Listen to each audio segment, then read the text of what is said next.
Sir पहले तो ये बताइएगा कि इसके अपने जो मुआशी फवाइद हों, वो एक अलग एक सारा मौजू है, लेकिन जाहिर है आजकल की दुनिया में ऑप्टिक्स की और परसेप्शन की बहुत ज़्यादा अहमियत होती है, तो ये इटसेल्फ एक बहुत बड़ा फ़ायदा है जो पाकिस्तान को इंशाल्लाह हासिल हुआ है और आगे भी होता रहेगा, कि जहां एक तरफ ये तासुर हो कि जनाब यहाँ this country is not safe to travel, यहाँ पर ये मसाइल हैं, ये नहीं आ सकता, वहाँ नहीं आ सकता, वहाँ पर दुनिया की सबसे बड़ी इलाकाई तंजीम का इजलास हो रहा हो, दुनिया के कई ममालिक के वफूद, रशिया का 76 रुकनी वफ्द, उनका वज़ीर आज़म, चाइना का वज़ीर आज़म, ईरान का नायब सदर, भारत का वज़ीर ख़ारजा, इन सब का आना, कई घंटों तक या दिनों तक क़याम करना और एक कॉन्फ्रेंस का इनेकाद होना, पूरी तंजीम का इस बात पर एतमाद होना कि हाँ ये मुल्क होस्ट इसको करना चाहिए, ये इट्सेल्फ बाकी डेवलपमेंट्स को छोड़ भी दें तो ये इट्सेल्फ बहुत एक मुस्बत पेशरफ्त है पाकिस्तान के तासुर के एतबार से।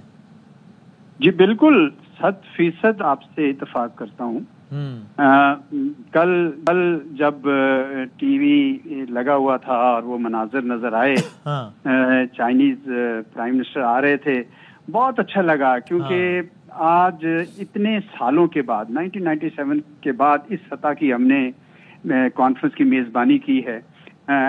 2 दहाइयां हमारी जाया हो गई इस वॉर ऑन टेरर में, तो शुक्र है कि एक नॉर्मलिटी की तरफ चला मामला। और मैं बिल्कुल आपसे इत्तेफाक करता हूं कि इसकी ऑप्टिक्स जो हैं, इट्स ए स्ट्रॉन्ग मैसेज, बड़ा जबरदस्त पैगाम जा रहा है पाकिस्तान की तरफ से कि Pakistan is back in business.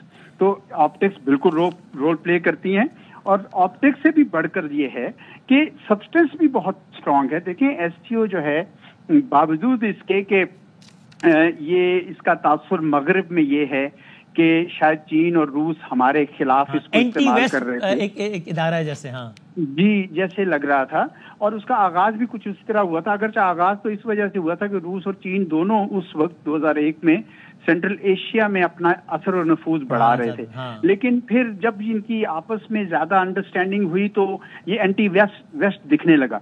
लेकिन वेस्ट को ज्यादा परेशानी इसलिए नहीं है क्योंकि इसमें इंडिया भी शामिल है, जो इस वक्त उनका बहुत ही करीबी पार्टनर है, स्ट्रेटेजिक पार्टनर है। इस वजह से एससीओ में स्कोप तो है इसको उठने का।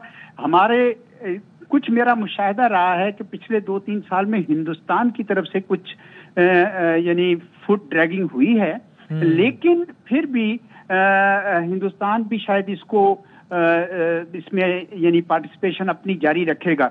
अगरचा चीन का भी और हिंदुस्तान का भी, दोनों का अब ज्यादा फोकस ब्रिक्स पे शिफ्ट हो रहा है, क्योंकि उनका ये ख्याल है कि उसमें वो ग्लोबल साउथ के लीडर के तौर पर उभर सकते हैं। और लेकिन शंघाई कोऑपरेशन की अपनी, और अभी सॉरी बात कर रहे थे, अभी बात भी कर रहे थे कि ब्रिक्स के वो हवाले से भी ज़ाहिर है अपकमिंग इजलास भी अगले कुछ दिनों में, और वो रशिया के फॉरेन मिनिस्टर कहते हैं कि हमें इस पर बात करनी चाहिए कि जनाब IMF तर्ज के मुतबादिल चीज़ें जो है वो हमारे पास भी हों। तो मुझे ज़रा इस एंगल से बताइएगा, बतौर मजमूई, चूँकि आलमी सतह पर ज़ाहिर है ये इदारे, हम तो पाकिस्तान के लेंस से बात कर रहे हैं ज़्यादा, वो करनी भी चाहिए, लेकिन आलमी हवाले से भी बड़ी ये चीज़ें हैं। यानी हम अरसे से डिबेट कि जनाब ये यूनिपोलर वर्ल्ड या मल्टीपोलर वर्ल्ड, और जिसमें ज़ाहिर अभी हम देखते हैं कि वाज़े तौर पर इसमें अमेरिका की कई हवालों से एक बालादस्ती है। अब ये शंघाई ताउन तंजीम या इस तरह की जो सोच है जो कि आपको मुख्तलिफ इदारों में नजर आती है, ये आपको लगता है कि एक आगाज जरूर है कि शायद अगले कुछ सालों में चीन की जो मुआशी बालादस्ती है उसका फैक्टर भी हम रखें जहन में, कि कम से कम कि शायद अगले कुछ सालों या दिहाइयों में हम प्रैक्टिकली जो है वो एक मल्टीपोलर वर्ल्ड की तरफ हम हों, या नहीं आपको ये हकीकत से दूर लगती है बात? नहीं, बिल्कुल हकीकत से दूर नहीं है। बिल्कुल सिमत यही है, और आपको तो सबको वाजे हो गया है कि एक पोल नहीं रहा दुनिया में, अब तो बहुत सारे पोल उठाए। और दूसरी बात यह है कि अभी भी जो दुनियावी मईशत है उसमें बहरहाल US डॉलर की इजारादारी है, उसकी एक मोनोपोली है।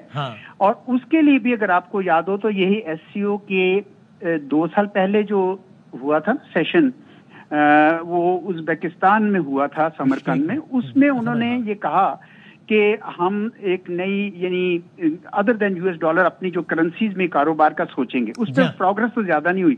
फिर आस्ताना में जो पिछले साल हुई हेड ऑफ स्टेट की, उसमें उन्होंने कहा कि हम नया इंटरनेशनल इकोनॉमिक ऑर्डर भी देखना चाहते हैं। देखिए उसमें अभी देरी है, मैं समझता हूँ कि अभी इतनी आराम से और इतनी तेजी से नहीं होगा।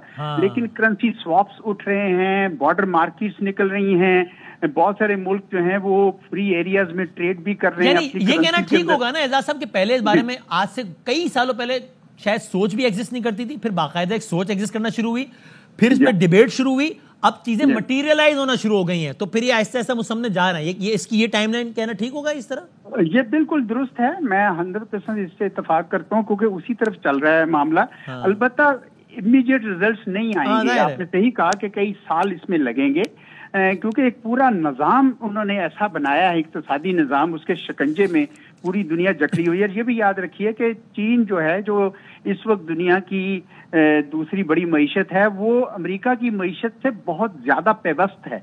बिल्कुल उसके अंदर, और उनके बिलियंस ऑफ डॉलर्स की ट्रेजरीज उन्होंने अमेरिका की खरीदी हुई है, उनकी इन्वेस्टमेंट्स है पूरी वेस्टर्न कंट्रीज में, तो वो बिल्कुल नहीं चाहते। इनफैक्ट ग्लोबलाइजेशन का जो सबसे बड़ा बेनिफिशियरी था वो तो चीन खुद था।